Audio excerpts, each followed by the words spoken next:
Dear ladies and gentlemen, China has recently called on the parties involved in the war between Russia and China to refrain from escalating after Kiev carried out a daring spiderweb operation, attacking Russian military airports, destroying many nuclear strategic bombers deep in enemy territory. The spiderweb operation carried out by Ukraine on June 1st was likened by a famous military expert to Russia's Pearl Harbor because of its unexpectedness and severity.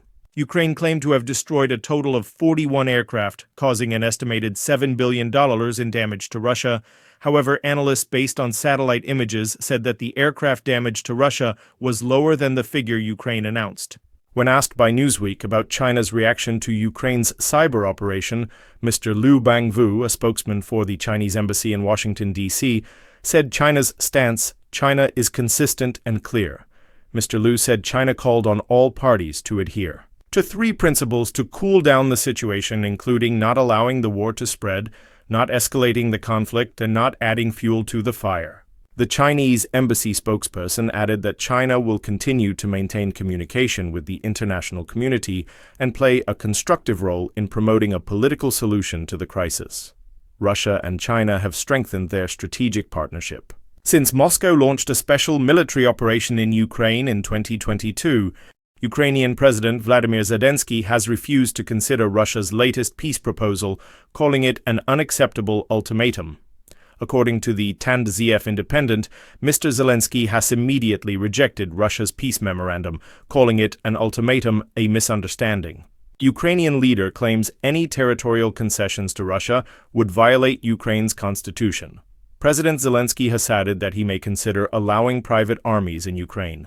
The statement is seen as Mr. Zelensky's response to one of the points mentioned in Russia's peace memorandum, in which Moscow called on Ukraine to abandon nationalist forces and private military companies. Mr. Zelensky said at a press conference on the 4th of June, "Now I will start thinking about creating a private army later such ultimatums."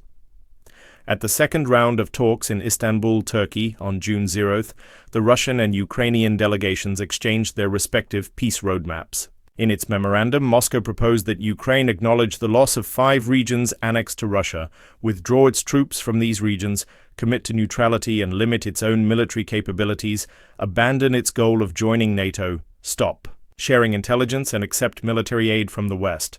Vladimir Medinsky, head of the Russian delegation in Istanbul, stressed that the memorandum was not an ultimatum. It was a real proposal to achieve peace, or at least a ceasefire, and make a major step toward achieving a lasting peace. Dear President Vladimir Putin has outlined his demands for a ceasefire and an end to the war in Ukraine. The British Telegraph reports that Russian negotiators have presented a lengthy memorandum that amounts to a complete surrender to Ukraine. During the second round of direct talks with the Kiev in Istanbul on 0 June, the first part of the document contained the basic parameters of a final settlement in Moscow. The document stipulates that Ukraine must withdraw its troops from 4 eastern regions that are only partly occupied by Russia, and that its sovereignty over these regions must be internationally recognized. K must also commit to limiting the size of its army and to maintaining long-term neutrality and not deploying foreign troops on its territory. Diplomatic and economic relations between the two countries must be restored, including resuming the transit of Russian natural gas to Ukraine. Other demands including a ban on glorifying or promoting Nazism and neo-Nazis in the Russian language as official, but the demands are unrealistic, cross several red lines for Ukraine and its Western allies, and will be rejected as a way to delay further serious peace talks. A Ukrainian official familiar with the talks described them as unproductive and called Moscow's demands unacceptable.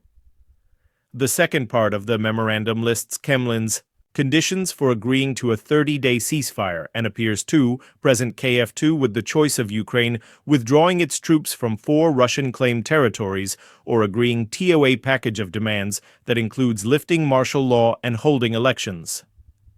Other demands include a complete halt to all foreign military aid and Ukraine beginning to demobilize.